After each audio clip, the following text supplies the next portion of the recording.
হরে কৃষ্ণ। আগামীকাল ৩রা মার্চ মঙ্গলবার পবিত্র দোল পূর্ণিমার দিন। কিন্তু এবছরে দোল পূর্ণিমার সঙ্গে একে তো হচ্ছে পূর্ণিমা তিথি, অপরদিকে চন্দ্রগ্রহণ পড়েছে। এই গ্রহণ কিন্তু আমাদের জীবন চক্রের জন্য অত্যন্ত গুরুত্বপূর্ণ বিষয়। আমরা বর্তমান যুগে এসে এডুকেটেড, শিক্ষিত, কিন্তু এই গ্রহণ, গ্রহদোষ বা গ্রহের যে প্রভাব, এগুলো অনেকে মানতে চায় না। কিন্তু বৈজ্ঞানিক ভাবে প্রমাণিত গ্রহণকে আমাদের গুরুত্ব দেওয়া উচিত। তো বিশেষ করে চন্দ্রগ্রহণ এবং সূর্যগ্রহণ পরে। তো এবছরে 2026 সালের দ্বিতীয় চন্দ্রগ্রহণ আগামী কাল সেই ৩রা মার্চ মঙ্গলবারে পড়েছে। পাশাপাশি একই সঙ্গে এই দিনটি একটি বিশেষ মহিমাপূর্ণ দিন, কেননা দোল পূর্ণিমা তিথি। এই দিনে দোল উৎসব, হোলি খেলা হয় এবং শাস্ত্রের অনেক বিশেষ কাহিনী এই দোল পূর্ণিমার দিনে ঘটেছে। তাই আজকের এ পর্বে আমরা এই দোল পূর্ণিমার বিশেষ মাহাত্ম্য কথা জানবো। সেই সঙ্গে এই পূর্ণিমা তিথিতে কোন কোন কার্য করা শুভ, বিশেষ করে এই গ্রহণের সময়ে যে কাজগুলো ভুলেও করতে নেই। এতে গ্রহণের একটা অশুভ প্রভাব জীবনীতে লেগে থাকে এবং এই যে সন্তান বিকলাঙ্গ হয় অনেক সময়, এগুলো কিন্তু বাবা মায়ের কিছু ভুলের কারণে হয়ে থাকে অনেক সময়। তো সেই প্রসঙ্গে জেনে নিব এই গ্রহণের সময় ভুলেও যে কাজ করা উচিত নয়, গ্রহণ কতক্ষণ থাকবে, পূর্ণিমা তিথি কতক্ষণ থাকবে। বড়ই শুভ একটি পূর্ণিমা। তাই যদি আজকের এই তথ্যগুলো আপনার ভালো লেগে থাকে, অবশ্যই একটি লাইক করে কমেন্টে জয় শ্রী ভগবান বিষ্ণুর জয় একবার হলেও লিখে যাবার অনুরোধ জানাচ্ছি। দেখেন, বছরের দ্বাদশ পূর্ণিমা রয়েছে, তার মধ্যে কেন এই বিশেষ পূর্ণিমা দোল পূর্ণিমা তিথি। প্রত্যেকটা পূর্ণিমা তিথি বিশেষভাবে মহিমাপূর্ণ। তার মধ্যে আবার এই দোল পূর্ণিমা মাহাত্ম্যপূর্ণ। তার প্রথম কারণ হচ্ছে এই দিনে দোল উৎসব পালন করা হয়, দোলযাত্রা উৎসব, হোলি খেলা হয়। কিন্তু আমরা অনেকে জানি না কেন এই হোলি নাম হলো। আসলে হোলি নামটি হওয়ার পিছনে একটি কারণ রয়েছে। এই যে হিরণ্যকশিপুর কথা তো আমরা সবাই জানি। এই হিরণ্যকশিপু এত বড় অসুর যে সেই হিরণ্যকশিপু তিনি ভগবানের সাথে শত্রুতা করেছে, ভগবানকে মারতে চেয়েছে। চিন্তা করুন অসুরের মনোভাব কতটা নিচু। এই জন্য হিরণ্যকশিপু ভগবান বিদ্বেষী, কিন্তু তার সন্তান ছিল ভগবানের প্রতি অনুরক্ত, ভগবানের পরম ভক্ত প্রহ্লাদ। অনেকবার হিরণ্যকশিপু প্রহ্লাদকে মারতে চেয়েছে, কিন্তু মারতে পারেনি। তো এরপরে হোলিকার একটা বর ছিল। হোলিকা হচ্ছে হিরণ্যকশিপুর বোন। বরটা ছিল এরকম যে এই হোলিকার অগ্নিতে মৃত্যু হবে না। তো একবার হোলিকা হিরণ্যকশিপুর কাছে গিয়ে বলল, দেখো দাদা, আমার তো অগ্নিতে মৃত্যু হয় না, তো একটা কাজ করো, প্রহ্লাদকে আমার কাছে দাও, আমি একে সেই অগ্নির মধ্যে রেখে আসি এবং প্রহ্লাদ এভাবে করে মারা যাবে আর আমি সেখান থেকে বেরিয়ে আসব। তো ঠিক আছে, এভাবে করে হোলিকা সে প্রহ্লাদকে নিয়ে অগ্নির মধ্যে ঝাঁপ দিল এবং দুর্ভাগ্যক্রমে সেই দৈব বর মিথ্যা হলো। হোলিকা সেখানে অগ্নিতে পুড়ে মারা গেল, কিন্তু প্রহ্লাদের কিছু হয়নি। এ হচ্ছে বিষয় যে হরি যাকে রক্ষা করে কে তারে মারিতে পারে। জগতের কারো সামর্থ্য নেই, ভগবান যদি কেউকে রক্ষা করে তাকে অনিষ্ট করতে পারে। এই জন্য সেই যে হোলিকা মৃত্যুবরণ করেছে, এই দোল পূর্ণিমার দিনে মৃত্যুবরণ করেছে। তাই এই জন্য এই পূর্ণিমা তিথি এত বিশেষ মাহাত্ম্যপূর্ণ। এমনিতেই পূর্ণিমা, বিশেষ করে চন্দ্রগ্রহ, এই যে জোয়ার ভাটা হয়, ঋতু পরিবর্তন হয়, চন্দ্রগ্রহের কিন্তু এই চন্দ্রগ্রহের কারণে এমনটা হয়ে থাকে। এমনকি এই যে নদীর জোয়ার ভাটার মতো, এর জন্য ভরা নদী দর্শন করা কিন্তু শুভ। আপনি কোথাও যাত্রা করছেন, সেই যাত্রাকালে জোয়ার ভরা নদী, একেবারে নদী ভরা জল টইটুম্বুর করছে, ঢেউ ফেলছে, এটা কিন্তু খুবই শুভ, দেখতেও ভালো লাগে, চতুর্দিক জলে পরিপূর্ণ। এই যে আমরা বাংলাদেশবাসী, ভারতবর্ষে নদী একটু কম, যদিও নদী দেখতে কিন্তু ভালো লাগে, তাই দেখতে অভ্যস্ত আমাদের, নদী ছাড়া ভালো লাগে না। নদ নদী কিন্তু আসলে ভালো, নদীমাতৃক দেশ বাংলাদেশ। তো যাই হোক, মূলত এর জন্য বলছি, এই যে ভরা নদী দর্শন করা শুভ, তেমনি নদীর জোয়ার ভাটার মতো আমাদের জীবনী চক্রিতেও শরীরের মধ্যে জোয়ার ভাটা হয়। এই চন্দ্রগ্রহের কারণে পূর্ণিমার দিনে আমাদের জীবন চক্র ঊর্ধ্বমুখে থাকে এবং অমাবস্যার সময় জীবন প্রবাহ নিম্নমুখে থাকে। এজন্য পূর্ণিমা এবং অমাবস্যা তিথি অত্যন্ত গুরুত্বপূর্ণ এবং বিশেষ তিথি। তার মধ্যে আবার এই দোল পূর্ণিমা তিথি আরো বেশি কেন মাহাত্ম্যপূর্ণ? সব থেকে গুরুত্বপূর্ণ বিষয়, এই দোল পূর্ণিমার দিনে স্বয়ং কলিযুগের যুগাবতার ভগবান শ্রীকৃষ্ণ, তিনি রাধা কৃষ্ণ, তারা মিলিত হয়ে রাধা কৃষ্ণ প্রলয় বিকৃতি আল্লাদিনী শক্তি রশ্মা, রাধা কৃষ্ণের বিকার স্বরূপ স্বয়ং চৈতন্য মহাপ্রভু কলিযুগের যুগাবতার, তিনি আবির্ভূত হয়েছেন কলিযুগে।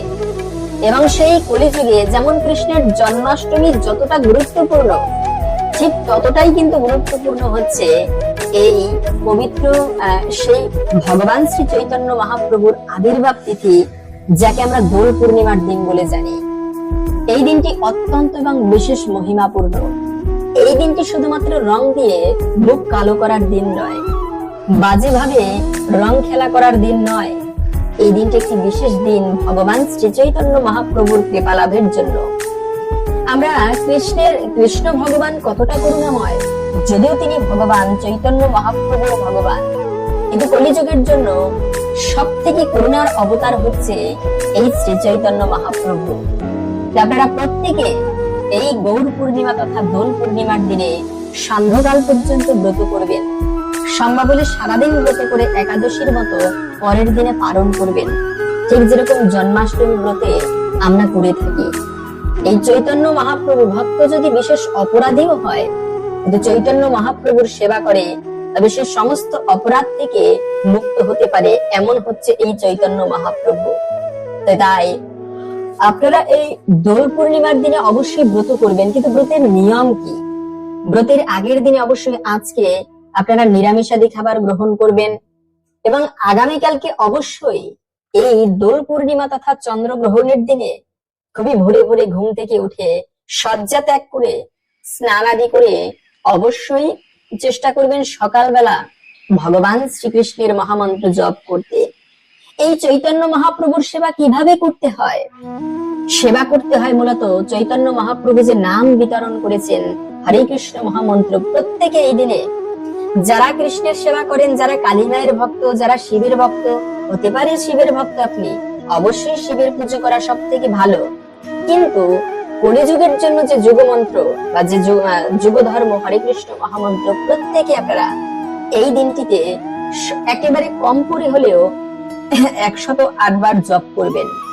বেশি সময় লাগে না, আপনি এই দিন থেকে হরে কৃষ্ণ মহামন্ত্র জপ শুরু করতে পারেন। এর একটা দিব্য শক্তি আপনি নিজেই উপলব্ধি করতে পারবেন যদি আপনি কিছুদিন এই হরে কৃষ্ণ মহামন্ত্র ভক্তি ভরে জপ করতে পারেন, যার উপরে শ্রেষ্ঠ কোনো মন্ত্র নেই।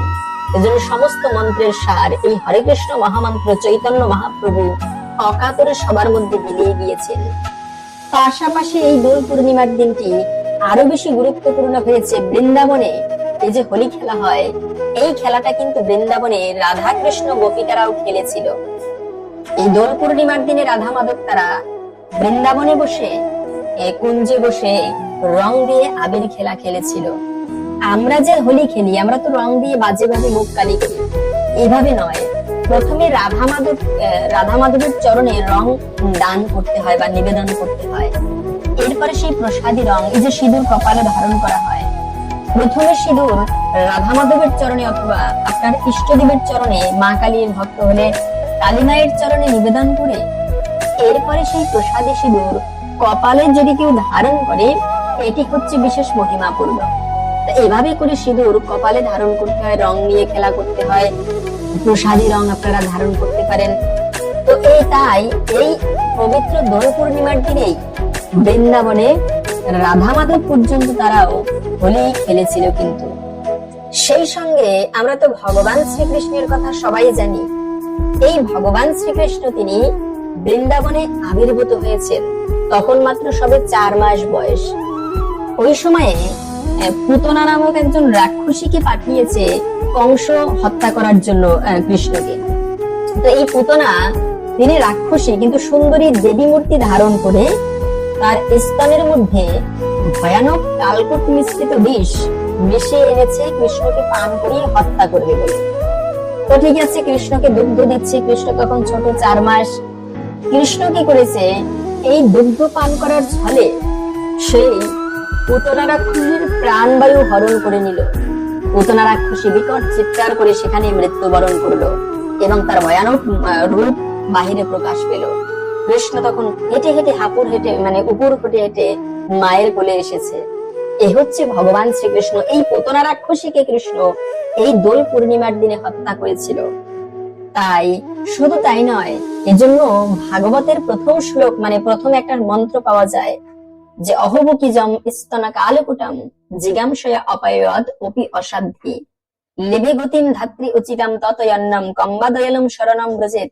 আহা, ভগবান কত করুণাময়! দেখো, যে বক রাক্ষসী পুতনা কৃষ্ণকে মারতে গিয়েছে, কিন্তু কৃষ্ণ এত করুণাময়, গিয়েছে তাকে মারতে, কৃষ্ণ তাকে মা বানিয়ে দিয়েছে বৈকুণ্ঠ লোকে, মাতৃপদ দান করেছে ভগবানের দিব্য লোকে। এর থেকে করুণাময় জগতে কি আছে? তো এই হচ্ছে ভগবান শ্রীকৃষ্ণ। তাই আপনারা এই যে হত্যা করেছিল, এটাও দোল পূর্ণিমার দিনে। আপনারা এই দোল পূর্ণিমার দিনে ব্রত করে একটুকু বিশেষ ভাবে রাধা মাধবের পুজো করতে পারেন, চৈতন্য মহাপ্রভুর পুজো করতে পারেন। অন্তত পক্ষে সূর্যাস্তের আগে পর্যন্ত, সন্ধ্যাকালের আগে পর্যন্ত ব্রত করবেন প্রত্যেকে, এবং ব্রত আদি করে চৈতন্য মহাপ্রভুর সেবা আদি করে আপনারা প্রসাদ গ্রহণ করে ব্রত ভঙ্গ করতে পারেন, অভিষেক করতে পারেন। এভাবে করে এই দিনটি বিশেষভাবে পালন করতে পারেন। তবে আমরা জেনে নিচ্ছি এই দিনে চন্দ্রগ্রহণের সময় বা পূর্ণিমা তিথি কতক্ষণ থেকে কতক্ষণ থাকবে, চন্দ্রগ্রহণ কতক্ষণ থাকবে, এবং এই গ্রহণের সময়ে যে কার্যগুলো ভুলেও করতে নেই। তার পূর্বে আমরা আসুন চৈতন্য মহাপ্রভুর ছোট্ট একটি লীলা কথা শ্রবণ করি। চৈতন্য মহাপ্রভু ভগবান তিনি কিভাবে এই জগতে হরে কৃষ্ণ মহামন্ত্র প্রচার করেছিল, আর তার লীলা কথা একটুকু হলেও শ্রবণ করার মধ্য দিয়ে এই দিনে বিশেষ কৃপা দৃষ্টি লাভ করা যায়। তাই তো বলা হয়েছে শ্রবণম মঙ্গলম, শ্রবণ করাকে নববিধা ভক্তির প্রথমত বিশেষ মঙ্গলময় কার্য বলা হয়েছে। এজন্য আসুন চৈতন্য মহাপ্রভুর আবির্ভাবের বিশেষ লীলা কথা আমরা শ্রবণ করি। এরপরে ভিডিওর মূল প্রসঙ্গ জেনে নিচ্ছি। এক সময়ে এক তীর্থযাত্রী ব্রাহ্মণ জগন্নাথ মিশ্রের বাড়িতে নিমন্ত্রিত হয়ে এসেছিলেন, এবং তিনি যখন ভগবানের ভোগ নিবেদন করছিলেন, তখন শ্রী চৈতন্য মহাপ্রভু সেখানে এসে সেই নৈবেদ্য খেতে শুরু করলেন। একটি শিশু সেটি স্পর্শ করেছে বলে সেই নৈবেদ্য ফেলে দিয়ে ব্রাহ্মণ আবার ভোগ বানিয়ে তা ভগবানকে নিবেদন করলেন। আবারও মহাপ্রভু এসে সেই ভোগ খেতে শুরু করলেন। এইভাবে 3 বার একই ঘটনা ঘটার পর শিশুটিকে ঘরের ভিতর বিছানায় নিয়ে গিয়ে শুইয়ে দেওয়া হলো। রাত প্রায় 12টার সময়ে যখন সকলে গভীর নিদ্রায় মগ্ন, সেই সময়ে ব্রাহ্মণ তখন বিশেষভাবে রান্না করা ভোগ ভগবানকে নিবেদন করলেন, এবং ঠিক একই ভাবে আগের মতোই শিশু মহাপ্রভু তার নিবেদন নষ্ট করে দিলেন। ব্রাহ্মণ তখন কাঁদতে শুরু করলেন, কিন্তু সকলে যেহেতু গভীর নিদ্রায় মগ্ন ছিল, তাই কেউ সেই কান্না শুনতে পেল না। তখন শিশু মহাপ্রভু সেই সৌভাগ্যশালী ব্রাহ্মণের কাছে তার স্বরূপ উদ্ঘাটন করলেন, এবং ব্রাহ্মণ দেখলেন যে সেই শিশুটি হচ্ছেন ব্রজেন্দ্র নন্দন শ্রীকৃষ্ণ স্বয়ং। ব্রাহ্মণকে এই ঘটনাটি সম্বন্ধে কাউকে কিছু বলতে নিষেধ করে দিয়ে শিশু মহাপ্রভু তার মায়ের কোলে হেরে গেলেন। অপরদিকে মহাপ্রভু যখন প্রবলভাবে হরিনাম আন্দোলন শুরু করেছিলেন, তখন কিছু গোঁড়া ব্রাহ্মণ তার এবং তার ভক্তদের বিরুদ্ধে চাঁদ কাজীর কাছে অভিযোগ করে। নবদ্বীপের মুসলমান কাজী ব্রাহ্মণদের এই অভিযোগটিকে প্রভূত গুরুত্ব আরোপ করেন। প্রথমে তিনি মহাপ্রভুর অনুগামীদের উচ্চস্বরে হরিনাম সংকীর্তন করতে নিষেধ করেন, কিন্তু শ্রী চৈতন্য মহাপ্রভু তার অনুগামীদের কাজীর সেই নির্দেশ অমান্য করতে নির্দেশ দেন, এবং তারা পূর্বের মতোই সংকীর্তন করে যেতে থাকেন। কাজী তখন সেই সংকীর্তন বন্ধ করার জন্য তার পেয়াদা পাঠান, এবং তারা সংকীর্তনকারীদের কয়েকটি মৃদঙ্গ ভেঙে দেয়। এই ঘটনার কথা শুনে মহাপ্রভু অত্যন্ত ক্ষুব্ধ হন। তিনি এক বিরাট আইন অমান্য আন্দোলন শুরু করেন। তিনি সত্যকে প্রতিষ্ঠা করার জন্য ভারতবর্ষে সর্বপ্রথম আইন অমান্য আন্দোলন সূচনা করেছিলেন। হাজার হাজার মৃদঙ্গ এবং করতাল সহ লক্ষ লক্ষ মানুষকে নিয়ে এক বিরাট শোভাযাত্রার আয়োজন করেন এবং কাজী আইন অমান্য আন্দোলন করে এই শোভাযাত্রা নবদ্বীপের পথে পথে হরিনাম সংকীর্তন করতে করতে কাজীর বাড়ির দিকে এগিয়ে যায়। অবশেষে যখন শোভাযাত্রাটি কাজীর বাড়িতে এসে পৌঁছায়, তখন ভয়ে কাজী তার বাড়ির উপরতলায় একটি ঘরে লুকিয়ে থাকেন। সেই বিশাল জনসমাবেশ কাজীর বাড়ির সামনে সমবেত হয়ে প্রচন্ড ক্রোধ প্রকাশ করতে থাকে, কিন্তু মহাপ্রভু তাদের শান্ত হতে বলেন। মহাপ্রভুর আশ্বাস পেয়ে অবশেষে কাজী তার ঘর থেকে বেরিয়ে আসে এবং তাদের মধ্যে পুরাণ ও হিন্দু শাস্ত্র সম্পর্কে দীর্ঘ আলোচনা হয়। সেই আলোচনায় তিনি গোবধের ভয়াবহ পরিণাম তুলে ধরেন। তোমরা জিয়াইতে নারো বধমাত্র সার, নরক হইতে তোমার নাহিক নিস্তার। গাভীর অঙ্গে যত লোম তত সহস্র বছর নরকে গোবধি পচে নিরন্তর। এভাবে মহাপ্রভু শাস্ত্র যুক্তির মাধ্যমে গোবধ এবং সব ধরনের যজ্ঞ নিষিদ্ধ করলেন। তিনি একমাত্র যজ্ঞ হিসেবে হরিনাম সংকীর্তনকে জগৎ মাঝে প্রতিষ্ঠা করলেন। তখন কাজী মহাপ্রভুর চরণাশ্রয় গ্রহণ করলেন এবং ঘোষণা করলেন যে শ্রী চৈতন্য মহাপ্রভুর প্রবর্তিত সংকীর্তন যজ্ঞে কেউ যেন কখনো বাধা না দেয়, এবং তিনি তার উইলে লিখে যান যে তার বংশের যদি কেউ সংকীর্তন আন্দোলনে বাধা দেয় তাহলে সে তৎক্ষণাৎ বংশচ্যুত হবে। নবদ্বীপে মায়াপুরের সন্নিকটে এখনো শ্রী চাঁদ কাজীর সমাধি আছে। এই ঘটনা থেকে স্পষ্টই বোঝা যায় শ্রী চৈতন্য মহাপ্রভু নিরীহ কোনো বৈষ্ণব ছিলেন না। বৈষ্ণব হচ্ছেন পরমেশ্বর ভগবানের ভক্ত এবং প্রয়োজন হলে তিনি সিংহ বিক্রমে যথার্থ সত্যকে প্রতিষ্ঠা করতে পারেন। এভাবে করেই মহাপ্রভু সংকীর্তন আন্দোলন প্রচার করেছিলেন। এই চৈতন্য মহাপ্রভু আবির্ভাবের দিন যদি গৌর না হইত তবে কি হইত, কেমনই ধরিতাম রে রাধার মহিমা প্রেম রসসীমা জগতে জানাতো কে। রাধারানীকে সবাই কলঙ্কিনী বলে জানতো। আগেকার দিনে শুধু কৃষ্ণের পুজো করতো, রাধারানীকে কলঙ্কিনী বলে জানতো। চৈতন্য মহাপ্রভু এসে বুঝিয়ে দিলেন রাধা কলঙ্কিনী নয়, ভগবান শ্রীকৃষ্ণের সাক্ষাৎ বামঙ্গী। এজন্য সেই রাধারানী হচ্ছে কৃষ্ণেরই অঙ্গ। তিনি কলঙ্কিনী নয়, সাধারণ আমাদের চিন্তারও ঊর্ধ্বে তার চেতনা। তো যাই হোক, মূলত এই জন্য আপনারা এই দিনটি বিশেষ করে পালন করবেন। এবং এই পূর্ণিমা তিথি, সেই গৌর পূর্ণিমা বা দোল পূর্ণিমা তিথি শুরু হবে আজকে 2রা মার্চ সোমবার মানে সন্ধ্যা 6:14 থেকে, থাকবে মূলত আগামীকাল 3রা মার্চ মঙ্গলবার বিকাল 5:29 পর্যন্ত। তো তাই উদয়া তিথি মেনে এই পূর্ণিমা পালন করতে হবে, গৌর পূর্ণিমা বা দোল পূর্ণিমা, আগামীকাল 3রা মার্চ মঙ্গলবার। এবং যে চন্দ্রগ্রহণ তা শুরু হবে আগামীকাল 3রা মার্চ মঙ্গলবার দুপুর 3:50 থেকে, থাকবে মূলত 7:18 পর্যন্ত রাত্র। এই সময়টুকুর মধ্যে চন্দ্রগ্রহণ থাকবে। যদিও বা অনেক সময় অদৃশ্য অনেকে বলে, কিন্তু চন্দ্রগ্রহণ অত্যন্ত গুরুত্বপূর্ণ বিষয়। বিশেষত আপনারা এই সময় খাবার খাওয়া উচিত নয়। আপনারা খাবার খাওয়া থেকে বিরত থাকবেন এবং গর্ভবতী মায়েরা ভারী কোনো কাজকর্ম এই সময় করা উচিত নয়। সাবধানতা অবলম্বন করবেন এবং চুল খোলা রাখা উচিত নয়। তারপরে আপনারা ভারী কোনো কাজ করব বিশেষ করে খেয়াল রাখবেন যেন সবজি আদি কাটতে গিয়ে হাত পা কেটে না যায়। খাবার খাওয়া থেকে অবশ্যই বিরত থাকবেন। অনেকে প্রশ্ন করে যে চন্দ্রগ্রহণ অথবা সূর্যগ্রহণের সময়ে ঘুমানো যাবে কিনা, ঠাকুর পুজো দেওয়া যাবে কিনা। হ্যাঁ, ঘুমাতে পারবেন, তবে চেষ্টা করা উচিত ঘুমানো মানে সোজা হয়ে ঘুমাতে পারবেন। পাশাপাশি ঠাকুর পুজো দেওয়া যাবে কিনা, সেক্ষেত্রে আপনারা ঠাকুর পুজো অবশ্যই দিতে পারবেন। অশুভ সময় বলে কিছু নেই ঠাকুর পুজোর জন্য। যে কোনো সময় আপনি ঠাকুর পুজো করতে পারবেন। আর যখন ঠাকুরের নাম করা হয়, ঠাকুর পুজো দেওয়া হয়, ওই সময়টাই শুভ হয়ে যায়।